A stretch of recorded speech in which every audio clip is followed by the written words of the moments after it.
Buenos días, queridos hermanos, bienvenidos. Un día más tenemos la bendición y el privilegio de poder comenzar el día de la mejor manera, viniendo a la palabra de Dios para buscar en ella ánimo, fortaleza, sabiduría, para poder seguir sobreviviendo espiritualmente en estos tiempos en los cuales nos ha tocado vivir, que son tiempos difíciles, que son tiempos duros, que son tiempos de mucha incertidumbre, de mucha interrogante, pero tiempos en los cuales Dios no ha cambiado, porque Él es el mismo ayer, hoy y por los siglos. Y Él sigue estando por su pueblo, y Él sigue ayudando a su pueblo, y Él sigue bendiciendo a su pueblo de la manera más sublime que puede ser, y es por medio de su palabra y por la asistencia de su Espíritu Santo que ha puesto en cada uno de nosotros. Así es que hoy vamos a acercarnos a uno de los profetas de la antigüedad, al profeta Isaías, para en el capítulo 41 de su libro, pues ver ahí un texto en el versículo 10, en el cual Dios nos va a hablar en esta mañana. Y dice así la palabra del Señor: No temas, porque yo estoy contigo. No desmayes, porque yo soy tu Dios que te esfuerzo. Siempre te ayudaré, siempre te sustentaré con la diestra de mi justicia. Verdaderamente decíamos que estamos viviendo en tiempos duros porque son tiempos de mucho temor. Temor porque no sabemos lo que va a ocurrir mañana, temor porque no sabemos qué va a ser ni de nosotros ni de los nuestros, tiempos de temor por muchas cuestiones. Sin embargo, el temor es algo que el hombre ha empezado a experimentar después de la caída. El hombre no fue creado para tener temor. Si vamos allí al libro de Génesis, encontramos la primera mención al temor. Y el contexto es que Adán y Eva,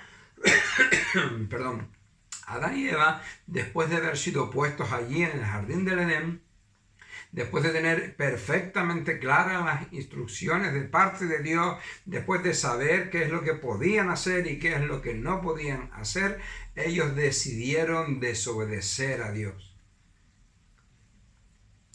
Y cuando Dios, como era su costumbre, fue a relacionarse con Adán y con Eva, porque recordemos que el hombre fue creado para tener esa relación con Dios, ellos se escondieron. Y al ser preguntados, respondieron: es que cuando oí tu voz, tuve miedo y me escondí.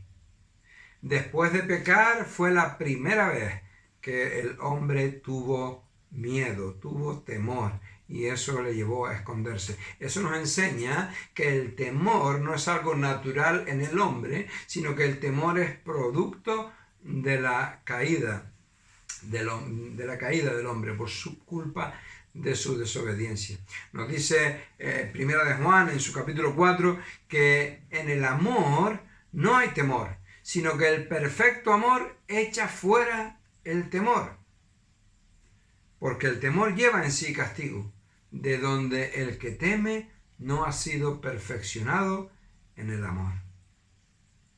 Cuando el amor de Dios llega a nuestros corazones, el temor sale, porque hemos puesto nuestra confianza en Jesús, hemos puesto nuestra confianza en el Dios creador y soberano de todo el universo, el que lo controla todo y el que nos da motivos y razones suficientes y sobradas para que podamos vivir confiadamente, para que podamos vivir sin temor alguno. Y vamos a ver estas 5 razones que nos da Isaías para que no temamos, para que podamos vivir de una manera confiada. Y la primera de las razones la encontramos en el texto, es que Dios nos dice: yo estoy contigo.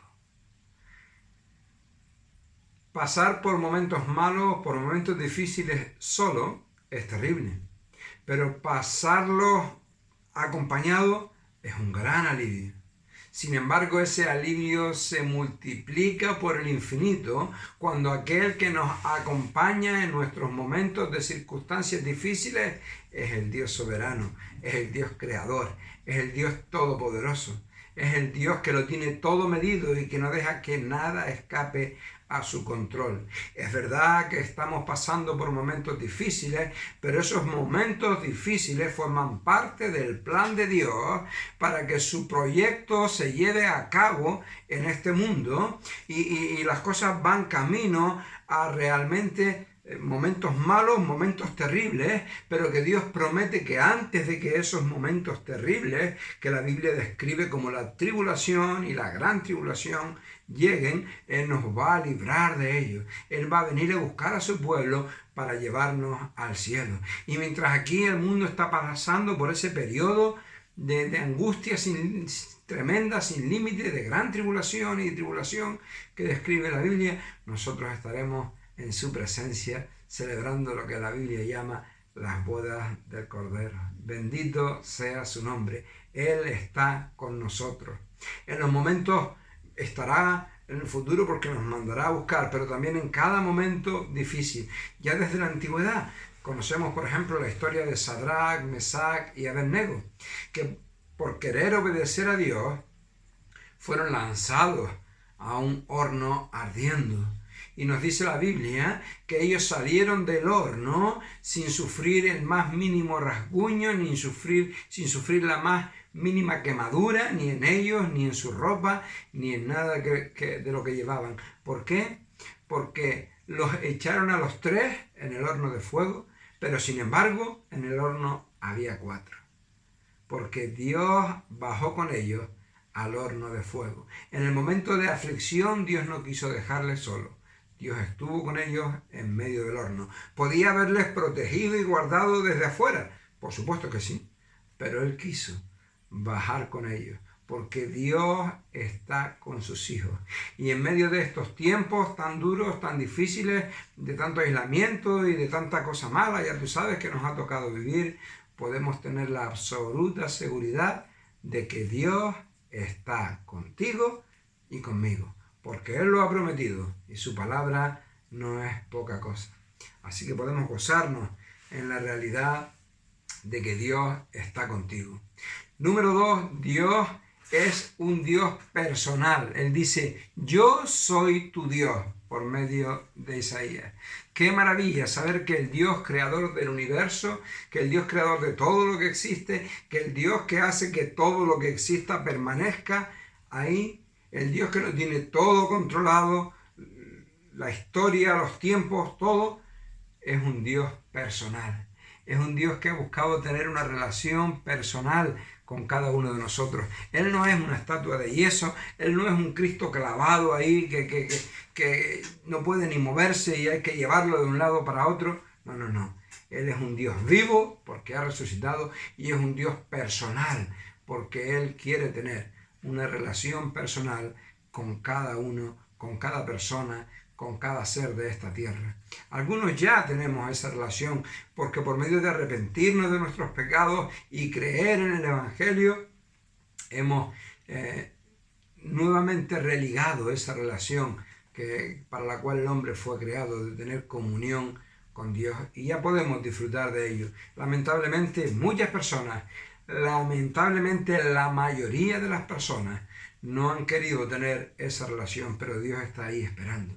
Porque Él quiere ser tu Dios que se relaciona contigo de una forma personal también. Así que Dios está con nosotros. Dios es un Dios personal y ese Dios que está con nosotros y que es personal quiere fortalecernos. Por eso dice Isaías, te fortaleceré, ¿verdad? Te fortaleceré. Cuando estamos caos, cuando estamos viviendo momentos de angustia, de momentos que realmente pues traen preocupación a nuestras vidas, qué bueno saber que Dios me da la fuerza y el valor necesario para poder seguir adelante, para afrontar cada situación, ¿verdad? Él me da la fuerza para enfrentar lo que está sucediendo independientemente de cuáles sean las circunstancias que nos están afectando, porque Él nos fortalece, nos da la fuerza para enfrentar cotidianamente las cosas que vienen a nuestra vida. Y sigue diciendo Isaías, te ayudaré. Oh, te ayudaré. Él nos ayuda. Él es mi ayuda en medio de cualquier circunstancia. No importa lo crítico de la situación por la que estemos pasando, Él nos ayuda. ¿Te acuerdas cuando Pedro estaba en la barca y Jesús se apareció en medio de la tormenta? Pedro se sintió tan emocionado por el momento que dijo: Señor, si eres tú, que yo vaya a ti. Y Jesús le dijo: ven. Y Pedro logró lo que ningún ser humano ha logrado hasta hoy: caminar sobre el agua por el poder de Dios, con la mirada puesta en Jesús. Pero Pedro desvió la mirada de su Señor, desvió la mirada de Jesús y se fijó en la tormenta, la puso en las olas, en el viento, en lo mal que estaba todo a su alrededor. Y el efecto fue que Pedro empezó a hundirse. Pero Jesús extendió su mano. ¿Para qué? Para ayudarle. Le ayudó a volver otra vez a subir a flote. Le ayudó a volver otra vez a entrar en la barca. Y allí le dio una lección, ¿no? Cuando: ay, Pedro, ¿por qué dudaste? ¿Verdad? Tenías que haber mantenido tu mirada en mí. Tenías que haber seguido con tu confianza intacta. Pero la cuestión es que en el momento del fallo del hombre, Dios le ayudó. En el momento en que Pedro apartó su mirada, Jesús extendió su mano y le ayudó a salir de la situación. Dios quiere ayudarnos a cada uno de nosotros a salir de las situaciones adversas en las cuales nos podamos encontrar, y en Él es en quien tenemos la salida. Dice, como quinta parte, dice: yo te sustentaré con la diestra de mi justicia, o como dicen otras traducciones, con mi diestra poderosa. El poder de Dios está ahí a nuestra disposición. Él nos tiene en su mano y no va a permitir que nada ni que nadie pues nos haga salir de ese lugar, de esa mano de Dios. Dice el Señor Jesús en el Evangelio según San Juan, dice: mis ovejas oyen mi voz y yo las conozco y me siguen. Y yo les doy vida eterna y no perecerán jamás, y nadie las arrebatará de mi mano. Mi Padre que me las dio es mayor que todos, dice el texto, y nadie las puede arrebatar de la mano de mi Padre. No es cuestión de a quién tienes tú, sino de quién te tiene a ti. Y si el Dios Todopoderoso, el Dios soberano y omnipotente, te tiene en sus manos te van a llevar a buen destino, a aquel destino que Él tiene preparado para ti, y nada ni nadie puede cambiar eso, porque nada ni nadie tiene mayor poder que el poder de Dios, y Él se ha comprometido a hacer esa obra contigo. Así es que no tenemos motivos para temer, no tenemos motivos para andar atemorizados en esta vida. Tenemos motivos, y motivos sobrados, para vivir de una manera confiada. El Salmo 48 proclama esta gran verdad, y lo vamos a leer en sus versículos del 1 al 3, y lo vamos a leer de una forma personalizada. Dios es mi amparo y fortaleza, mi pronto auxilio en las tribulaciones. Por tanto, no temeré, aunque la tierra sea removida y se traspasen los montes al corazón del mar, aunque bramen y se turben sus aguas y también los montes a causa de su braveza. No importa las circunstancias que tú y yo enfrentemos, lo que importa es el Dios que tenemos, y Él nos da la garantía de que podemos vivir sin temor con Él. Que Él nos ayude a estar aferrados a Él, a mantenernos aferrados a su mano, a cultivar esa relación con Él cada día, para que podamos andar por encima de las aguas de la tormenta por la fe en Él, como Pedro pudo y como tú y yo podremos. Que Él nos bendiga.